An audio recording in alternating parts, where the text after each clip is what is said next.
Eu quero aqui, nessa noite, fazer uma leitura da palavra de Deus, algo que Deus colocou no meu coração. Hoje à tarde, quando eu caminhava na rua mesmo, eu buscava de Deus: Deus, o que eu vou falar, o que eu vou pregar, o que eu vou ministrar nessa noite? O que o Senhor quer trazer em revelação ao teu povo? E Deus me deu uma pergunta para fazer para você. Você tem reconhecido, querido, a voz de Deus? Abra sua Bíblia no livro do profeta Samuel, 1 Samuel, capítulo 3, em nome de Jesus. Samuel, capítulo 3, em nome de Jesus.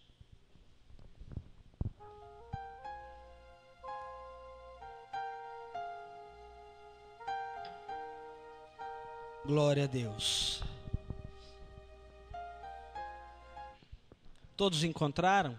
1 Samuel, capítulo 3. Está logo depois de Juízes, queridos.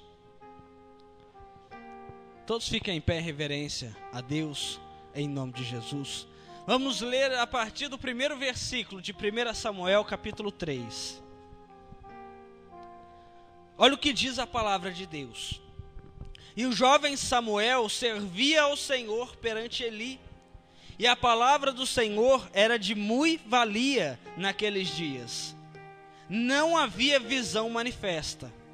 Sucedeu naquele dia, que estando Eli deitado no seu lugar, e os seus olhos começavam a escurecer, pois já não podia ver, e estando também Samuel já deitado, antes que a lâmpada de Deus se apagasse no templo do Senhor, onde estava a arca de Deus, o Senhor chamou a Samuel e disse ele: eis-me aqui. E correu a Eli e disse: eis-me aqui, por que tu me chamaste? Mas ele disse: não te chamei eu, torna a deitar-te. E foi e se deitou. E o Senhor tornou a chamar outra vez a Samuel. E Samuel se levantou e foi a Eli e disse: eis-me aqui, por que tu me chamaste? Mas ele disse: não te chamei eu, filho, torna a deitar-te. Porém Samuel ainda não conhecia ao Senhor, e ainda não lhe tinha sido manifestada a palavra do Senhor. E o Senhor, pois, tornou a chamar a Samuel a terceira vez. E ele se levantou e foi a Eli e disse: eis-me aqui, por que tu me chamaste? Então entendeu Eli que o Senhor chamava o jovem. Por isso disse a Samuel: vai a deitar-te. E há de ser que, se te chamar, dirás: fala, Senhor, porque teu servo ouve. Então Samuel foi e deitou-se no seu lugar. Então veio o Senhor e pôs-se ali e chamou, como das outras vezes: Samuel, Samuel. E ele disse: fala, porque o teu servo ouve. Fecha os teus olhos. Meu Deus, usa-me, ó Pai, como vaso para trazer resposta no teu povo. Meu Pai, que o Senhor prepare os nossos corações para falar, meu Deus, a tua palavra e para receber, meu Pai, a tua semente em nossa vida. Que a revelação dessa noite, ó Pai, seja profunda e poderosa, meu Pai, para transformar vidas, meu Pai.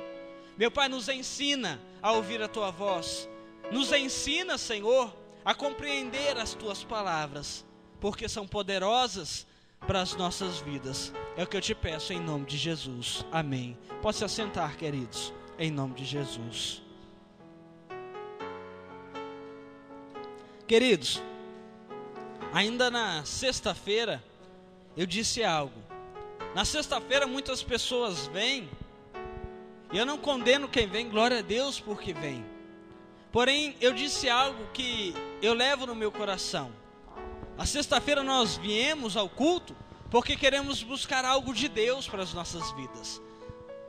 E é correto, é certo, nós lemos e ensinamos isso. Deus tem libertação, Deus tem abundância, Deus tem prosperidade para nos dar. Mas no domingo, nós não viemos aqui para buscar algo de Deus, nós viemos somente entregar. No domingo, quando nós viemos à igreja, nós viemos adorar a Deus porque Ele é Deus, e não porque Ele liberta, ou Ele prospera, ou Ele abençoa. Quando nós viemos aqui aos domingos, nós só dizemos: Senhor, Tu és Deus na nossa vida, eu Te amo, Senhor, eu estou aqui somente para Te louvar, para Te adorar, para Te engrandecer o Teu nome. E a minha pergunta para você é: quantas pessoas vão à igreja para ouvir a voz de Deus? Você está aqui hoje para ouvir a voz de Deus. Você está aqui hoje para buscar uma resposta de Deus para a tua vida. Você está aqui nessa noite porque você precisa e você quer uma resposta de Deus para a tua vida. Você está aqui porque você sabe, lá o pastor vai usar o ministro de louvor, lá o pastor pode usar o obreiro, o ministro, Deus vai usar o pastor e vai falar comigo. Você está aqui hoje para ouvir algo. Você está aqui hoje sentado nesse banco, olhando aqui para mim, esperando algo de Deus para a tua vida, esperando que você venha ouvir a Deus através de mim. Você está aqui hoje para ouvir o que Deus tem para falar para você. É por isso que as pessoas vão à igreja, para buscar algo, uma resposta para a sua vida. Nós vemos o exemplo de igreja. O que é igreja? Igreja é um lugar que todos olham, e logo qual é a ideia que se vem? É um lugar de misericórdia.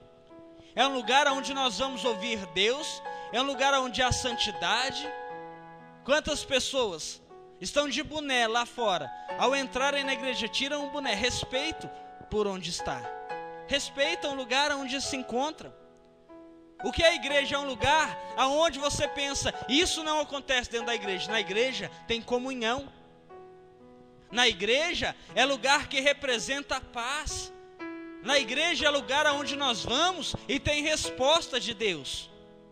Mas se você voltar um pouco aqui, o livro do profeta Samuel, no capítulo 2, o capítulo anterior, no versículo 12, versículo 12 do capítulo 2, vão falar dos filhos de um sacerdote, que também eram sacerdotes, os filhos de Eli, representantes da igreja, sacerdotes que representavam a igreja, representantes de Deus nessa terra. Porém, os filhos de Eli, o que faziam? Faziam o que era mal aos olhos do Senhor.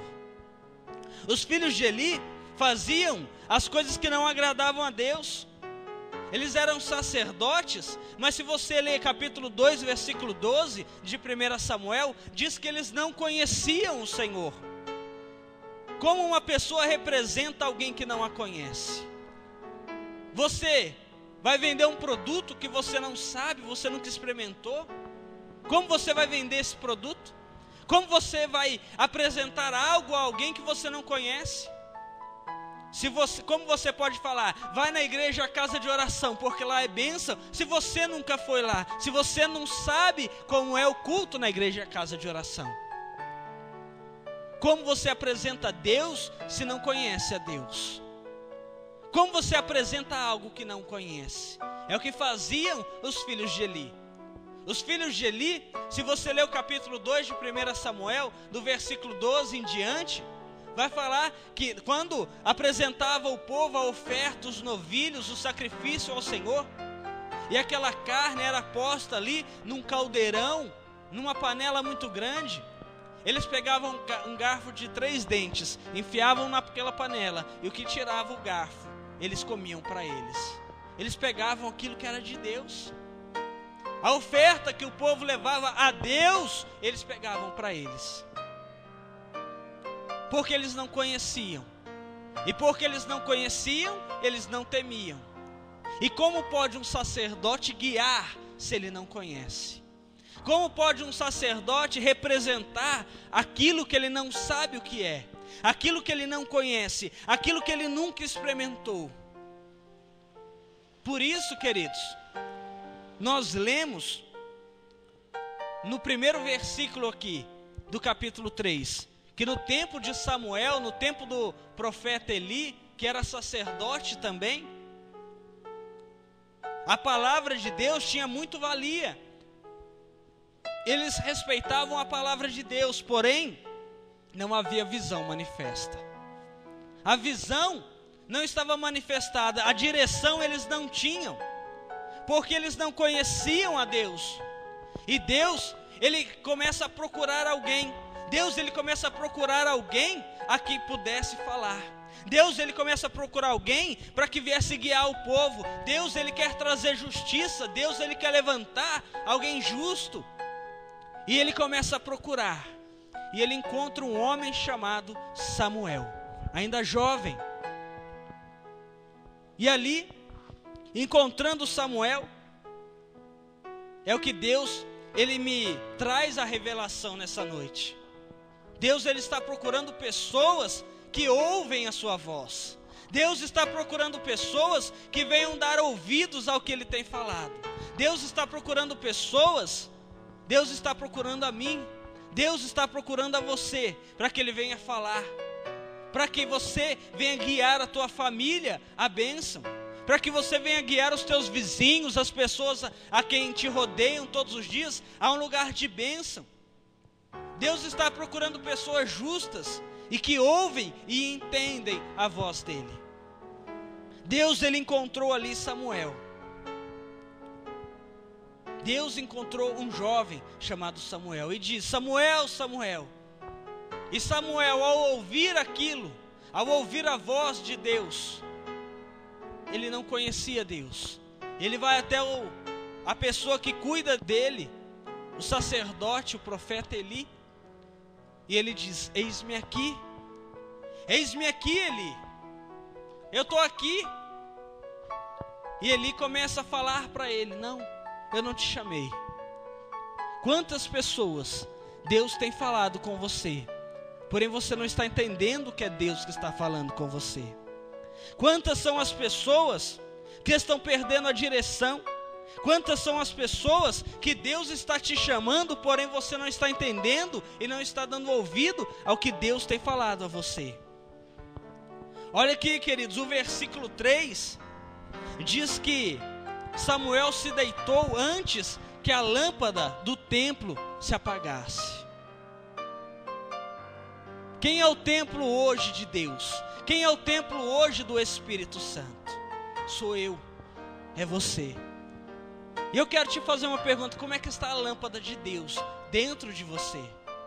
Como é que está a lâmpada do Espírito Santo dentro de você? Como é que está a sua vida? Como é que está o teu corpo? Como é que está a tua alma, o teu coração diante de Deus? Como é que está você, meu irmão, minha irmã, diante de Deus? Porque quando a lâmpada, querido, se apaga, é quando nós perdemos a visão.